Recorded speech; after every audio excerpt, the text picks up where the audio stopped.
प्राचीन समय की बात है। किसी राज्य में एक बड़ा प्रतापी तथा दानी राजा राज्य करता था। वह प्रत्येक गुरुवार को व्रत रखता एवं भूखे और गरीबों को दान देकर पुण्य प्राप्त करता था, परंतु ये बात उसकी रानी को अच्छा नहीं लगता था। वह न तो व्रत करती थी और न ही किसी को एक भी पैसा दान में देती थी और राजा को भी ऐसा करने से मना करती थी। एक समय की बात है, राजा शिकार खेलने को वन को चले गए थे। घर पर रानी और दासी थी। उसी समय गुरु बृहस्पतिदेव साधु का रूप धारण कर राजा के दरवाजे पर भिक्षा मांगने को आए। साधु ने जब रानी से भिक्षा मांगी तो वह कहने लगी, हे साधु महाराज, मैं इस दान और पुण्य से तंग आ गई हूँ। आप कोई ऐसा उपाय बताएं जिससे कि सारा धन नष्ट हो जाए और मैं आराम से रह सकूं। बृहस्पति देव ने कहा, हे देवी, तुम बड़ी विचित्र हो। संतान और धन से कोई दुखी होता है। अगर अधिक धन है तो इसे शुभ कार्यों में लगाओ, कुंवारी कन्याओं का विवाह कराओ, विद्यालय और बाग बगीचे का निर्माण कराओ, जिससे तुम्हारे दोनों लोग सुधरें। परंतु साधु की इन बातों से रानी को खुशी नहीं हुई। उसने कहा, मुझे ऐसे धन की आवश्यकता नहीं है जिसे मैं दान दूं और जिसे संभालने में मेरा सारा समय नष्ट हो जाए। तब साधु ने कहा, यदि तुम्हारी ऐसी इच्छा है तो मैं जैसा तुम्हें बताता हूँ तुम वैसा ही करना। बृहस्पतिवार के दिन तुम घर को गोबर से लीपना, अपने केशों को पीली मिट्टी से धोना, केशों को धोते समय स्नान करना, राजा से हजामत बनाने को कहना, भोजन में मांस मदिरा खाना, कपड़ा धोबी के यहाँ धुलने डालना। इस प्रकार 7 बृहस्पतिवार करने से तुम्हारा समस्त धन नष्ट हो जाएगा। इतना कहकर साधु रूपी बृहस्पतिदेव अंतर ध्यान हो गए। साधु के कहे अनुसार करते हुए रानी को केवल 3 बृहस्पतिवार ही बीते थे कि उसकी समस्त धन संपत्ति नष्ट हो गई।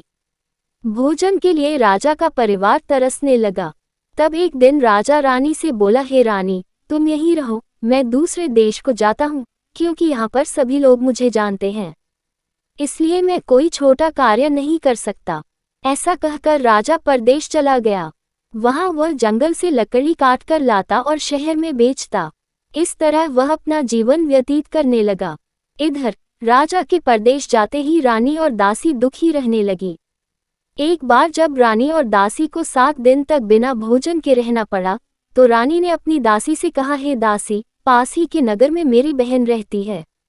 वह बड़ी धनवान है, तू उसके पास जा और कुछ ले आ ताकि थोड़ा बहुत गुजर बसर हो जाए।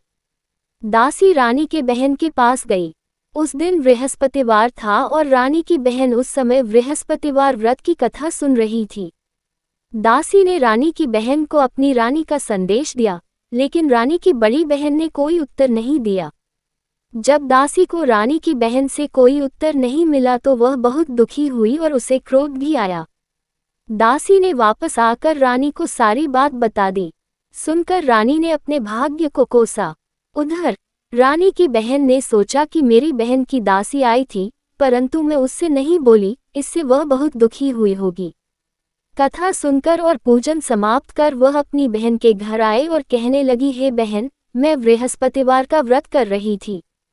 तुम्हारी दासी मेरे घर आई थी, परंतु जब तक कथा होती है तब तक न तो उठते हैं और न ही बोलते हैं, इसलिए मैं नहीं बोली। कहो दासी क्यों गई थी? रानी बोली, बहन, तुमसे क्या छिपाऊं, हमारे घर में खाने तक को अनाज नहीं था। ऐसा कहते कहते रानी की आंखें भर आई। उसने दासी समेत पिछले 7 दिनों से भूखे रहने तक की बात अपनी बहन को विस्तारपूर्वक सुना दी। रानी की बहन बोली, देखो बहन, भगवान बृहस्पतिदेव सबकी मनोकामना को पूर्ण करते हैं। देखो, शायद तुम्हारे घर में अनाज रखा हो। पहले तो रानी को विश्वास नहीं हुआ, पर बहन के आग्रह करने पर उसने अपनी दासी को अंदर भेजा तो उसे सचमुच अनाज से भरा एक घड़ा मिल गया। ये देखकर दासी को बड़ी हैरानी हुई। दासी रानी से कहने लगी, हे रानी, जब हमको भोजन नहीं मिलता तो हम व्रत ही तो करते हैं, इसलिए क्यों न इनसे व्रत और कथा की विधि पूछ ली जाए ताकि हम भी व्रत कर सके। तब रानी ने अपनी बहन से बृहस्पतिवार व्रत के बारे में पूछा। उसकी बहन ने बताया, बृहस्पतिवार के व्रत में चने की दाल और मुनक्का से विष्णु भगवान का केले की जड़ में पूजन करें तथा दीपक जलाएं, व्रत कथा सुने और पीला भोजन ही करें। इससे बृहस्पतिदेव प्रसन्न होते हैं। व्रत और पूजन विधि बतलाकर रानी की बहन अपने घर को लौट गई। 7वें रोज बाद जब गुरुवार आया तो रानी और दासी ने निश्चय अनुसार व्रत रखा।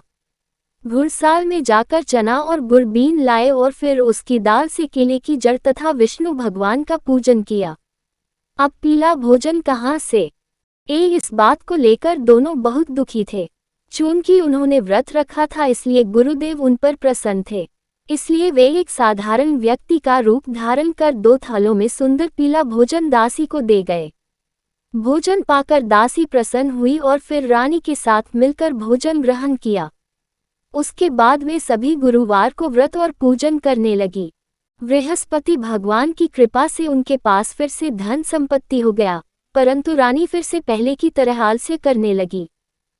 तब दासी बोली, देखो रानी, तुम पहले भी इस प्रकार आलस्य करती थी, तुम्हें धन रखने में कष्ट होता था, इस कारण सभी धन नष्ट हो गया और अब जब भगवान गुरुदेव की कृपा से धन मिला है तो तुम्हें फिर से आलस्य होता है।